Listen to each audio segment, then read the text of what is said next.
Shalom saudara-saudari yang dikasihi oleh Tuhan. Kembali lagi kita akan membahas pelajaran kita sudah memasuki pelajaran yang kelima, dan di sini saya akan membahas pelajaran di hari Selasa dengan judul besar kemarahan yang benar.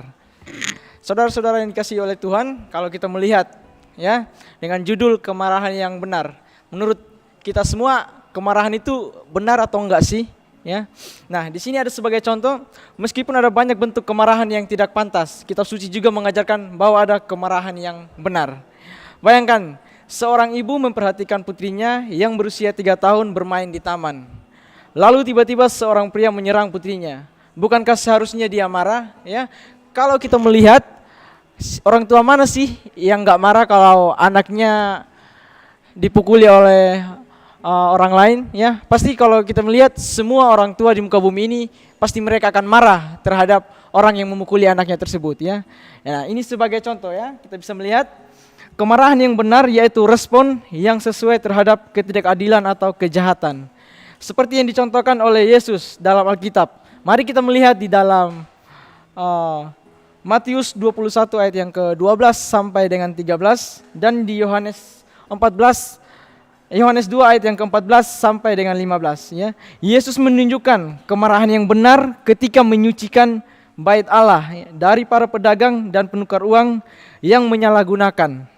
Hal ini mencerminkan bahwa kemarahan tidak selalu salah, asalkan dilandaskan pada kasih dan kebenaran, bukan ego atau dendam pribadi. Ya, di sini kita bisa melihat Yesus memberikan contoh, ya, waktu mereka bait suci itu mereka memperdagangkan, ya, di sana mereka membuat kejahatan, ya. Di situ Yesus menegur mereka karena yang seharusnya bait suci adalah tempat yang sangat suci dan mulia, tetapi mereka membuat menjadi tempat yang berdosa di sana, ya. Ini adalah sebuah contoh, ya, bagaimana ketika Yesus marah, itu adalah marah untuk menegur mereka, ya. Ketika mereka berbuat salah, pantas mereka harus dimarahi oleh Yesus, ya. Lalu Yesus memberikan teladan dalam Markus 10 ayat yang ke-13 sampai ke-14 dan Markus 3 ayat yang ke-4 sampai ke-5. Ia menunjukkan kemarahan kepada orang-orang yang menghalangi anak-anak datang kepadanya, serta kepada orang Farisi yang lebih mementingkan aturan hukum daripada belas kasih.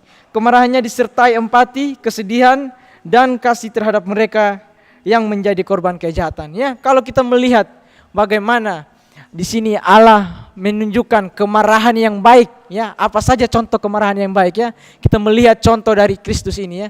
Ketika ada orang, anak-anak yang ingin datang kepadanya, lalu murid-muridnya menahan anak-anak tersebut, tapi apa? Yesus marah karena Yesus tahu anak-anak itu pergi untuk mendatangkan kebenaran, ya.